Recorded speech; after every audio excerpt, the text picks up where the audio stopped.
Hello friends, welcome to Haji's kitchen. இன்றைக்கி நம்ம கிச்சனில் சீரக சம்பா ரைஸ் யூஸ் பண்ணி 1/2 கிலோ அளவு மஷ்ரூம் பிரியாணி தான் செஞ்சுருக்கேன். உண்மையாலுமே அப்படியே நான்வெஜ் பிரியாணி சாப்பிட்ட ஒரு ஃபீலிங் அவ்வளோ டேஸ்ட்டாக இருந்துச்சுங்க. கண்டிப்பாக ட்ரை பண்ணி பாருங்கள். நான் இன்றைக்கி 1/2 கிலோ பிரியாணிக்கான மெஷர்மெண்ட் கரெக்டாக சொல்லியிருக்கேன். வாங்க எப்படி செய்கிறதுன்னு பார்த்துடலாம்.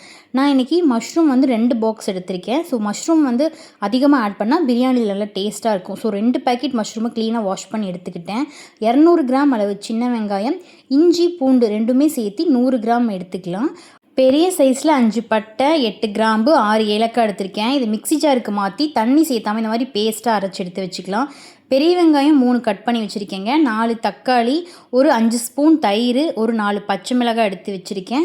ஒரு 1/4 கைப்பிடி அளவு மல்லி இலை, 1/4 கைப்பிடி அளவு புதினா இலை எடுத்து வச்சுருக்கேன். ஒரு லெமன், ஒரு 3 ஸ்பூன் அளவு மிளகாய் தூள் எடுத்திருக்கேன், கொஞ்சம் பெரிய ஸ்பூனில். ஒரு பே லீஃப், 4 கிராம்பு, 2 பட்டை, 4 ஏலக்காய் எடுத்திருக்கேன். நான் இன்றைக்கி நெய் எடுத்துக்கிறேன். நெய் கொஞ்சம் அதிகமாக ஆட் பண்ணும்போது நல்லாயிருக்கும். 1/2 கிலோ சீரக சம்பா அரிசியை ஒரு 15 நிமிஷம் ஊற வச்சுக்கலாம். இப்போ ஒரு அகலமான பாத்திரத்தில் ஃபஸ்ட்டு எண்ணெய் ஆட் பண்ணிக்கலாங்க. நான் இன்றைக்கி 75 ml கடலெண்ணெய் ஆட் பண்ணியிருக்கேன்.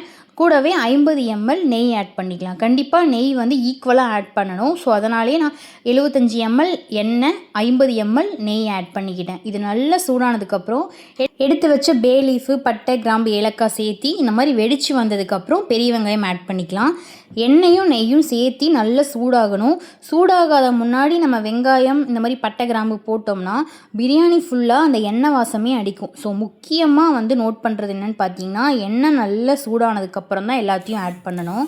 வெங்காயம் நல்லா கோல்டன் ப்ரௌன் ஆகணும். பாருங்கள், இந்த அளவு சேஞ்ச் ஆனதுக்கப்புறம் நம்ம அரைச்சி வச்சுருக்கோம் இல்லையா மசாலா, இதையும் சேர்த்தி நல்லா வதக்கி விடணும்.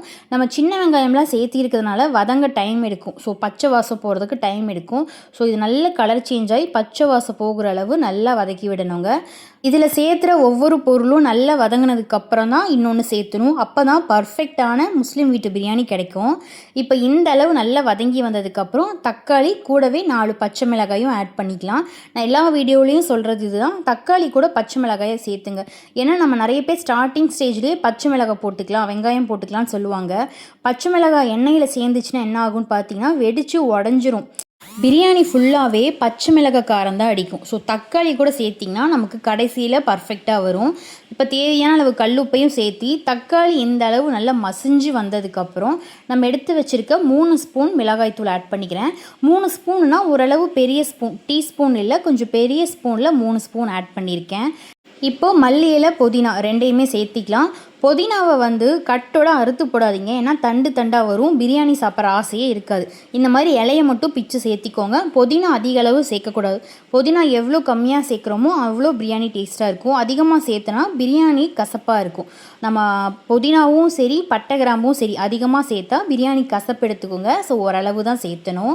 இப்போ நம்ம எடுத்து வச்ச ஒரு 5 ஸ்பூன் கெட்டியான தயிரும் சேர்த்திக்கிறேன்.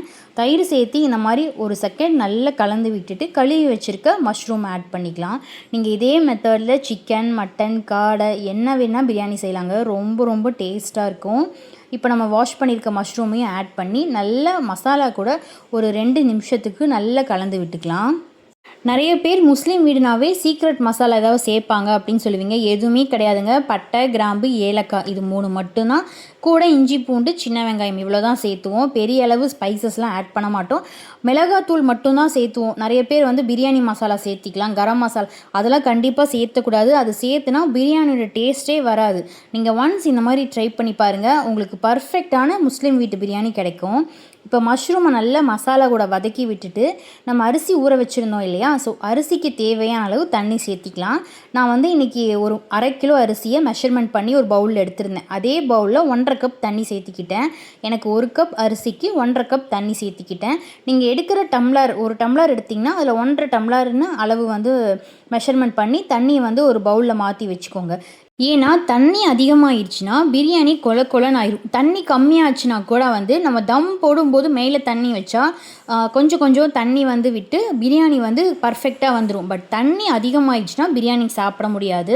அதே மாதிரி அரிசி கழிஞ்சு தண்ணி இல்லாமல் வடித்து இந்த மாதிரி எடுத்து வச்சுக்கோங்க. இப்போ தண்ணி நல்லா கொதி வந்ததுக்கப்புறம் நான் ஒரு லெமனை பிழிஞ்சு வச்சுருந்தேன். அதையும் சேர்த்திட்டு அரிசியும் கழிஞ்சு சேர்த்திட்டு மூடி விட்டு ஒரு 15 நிமிஷம் ஹை ஃப்ளேமில் வச்சுக்கலாங்க. ஹை ஃப்ளேமில் வச்சா ஒரு 3/4 பதம் வெந்துடும். அதுக்கப்புறம் நம்ம தம் விட்டுக்கலாம். நான் இன்றைக்கி பாத்திரத்தில் செய்கிறதுனால தம் விடுறேங்க. நீங்கள் மேபி குக்கரில் செய்கிறதா இருந்தால் கரெக்டாக ஒரு 2 விசில் விட்டிங்கன்னா போதும், சாதம் வந்து சூப்பராக ரெடி ஆயிரும். இப்போ பாருங்கள், ஒரு 15 நிமிஷத்தில் வந்து அரிசி வந்து 3/4 பதம் வெந்துருச்சு. மீதி கொஞ்சம் தண்ணி இருக்கு இல்லையா, இந்த ஸ்டேஜில் நம்ம தம்க்கு விட்டுறலாம். இப்போ இந்த மாதிரி நல்லா ஒன்ஸ் கலந்து விட்டுட்டு ஒரு நல்ல பெரிய இரும்பு தோசைக்கல் அடியில் வச்சு நம்ம தம்க்கு விட்டுறலாங்க. நீங்கள் விறகடுப்பில் செய்கிறதா இருந்தால் கறி அள்ளி மேலே போட்டு ஒரு 15 நிமிஷம் வச்சுருந்திங்கன்னா போதும், சூப்பராக பிரியாணி உதிரி உதிரியாக கிடச்சிரும். ரொம்ப ரொம்ப டேஸ்ட்டாக இருக்கும். மஷ்ரூமில் இவ்வளோ டேஸ்டியான பிரியாணியான்னு கேட்பீங்க, அந்தளவு டேஸ்ட்டாக இருக்குங்க. பிரியாணி தம் போட்டு நான் சைட் பை சைட் வந்து மஷ்ரூம் சில்லி போட்டுடலான்னு சொல்லி போட்டுட்ருந்தேன். இப்போ ஒரு 20 நிமிஷம் கழித்து ஓப்பன் பண்ணி பார்த்தா சூப்பராக பிரியாணி உதிரி உதிரியாக கிடச்சிச்சு. நீங்களே பாருங்கள், உண்மையாலுமே வந்து கொஞ்சம் கூட குலையாமல் நல்லா அரிசி வந்து நல்ல உதிரி உதிரியாக கிடச்சிச்சு. ரொம்ப சூப்பராக இருந்துச்சுங்க. கண்டிப்பாக ஒன்ஸ் ட்ரை பண்ணி பாருங்கள், ரொம்ப நல்லாயிருக்கும் இந்த பிரியாணி. நான் இன்றைக்கி 1/2 கிலோவுக்கான அளவு கரெக்டாக சொல்லியிருக்கேன். இதே மெத்தடில் ட்ரை பண்ணிங்கன்னா உங்களுக்கு பர்ஃபெக்டாக வரும். ட்ரை பண்ணிவிட்டு எப்படி இருக்குதுன்னு மறக்காமல் கமெண்ட் பண்ணுங்கள். நாங்கள் ஃபைனலாக mushroom biryani, mushroom chilli, egg, தயிர் சட்னிலாம் வச்சு சாப்பிட்டோம். நான் இன்றைக்கி வந்து கேரட்டில் தான் தயிர் சட்னி பண்ணியிருந்தேன். ஸோ ஆனியன் தயிர் சட்னிக்கு பதிலாக இன்றைக்கி கேரட்டில் பண்ணலான்னு. ஸோ சூப்பராக இருந்துச்சு. நீங்களும் கண்டிப்பாக ட்ரை பண்ணிவிட்டு எப்படி இருக்குன்னு மறக்காமல் கமெண்ட் பண்ணுங்கள். இந்த மாதிரி ரெசிபி வீடியோஸ் மட்டும் இல்லாமல் நம்ம சேனலில் டிமார்ட் ஆஃபர் வீடியோஸ், ஸ்மார்ட் பஜார் ஆஃபர் வீடியோஸ், ஸ்கின் கேர் ப்ராடக்ட்ஸோட ரிவ்யூஸ்லாம் நம்ம சேனலில் போட்டுட்ருக்கேன். ஸோ மறக்காமல் நம்ம சேனலுக்கு ஒரு சப்ஸ்கிரைப் பண்ணி சப்போர்ட் பண்ணுங்கள். நீங்கள் பண்ணுற ஒவ்வொரு சப்ஸ்கிரைபும் எனக்கு ரொம்ப பெரிய சப்போர்ட்டாக இருக்கும். நெக்ஸ்ட் வீடியோவில் பார்க்கலாம். தேங்க்ஸ் ஃபார் வாட்சிங்.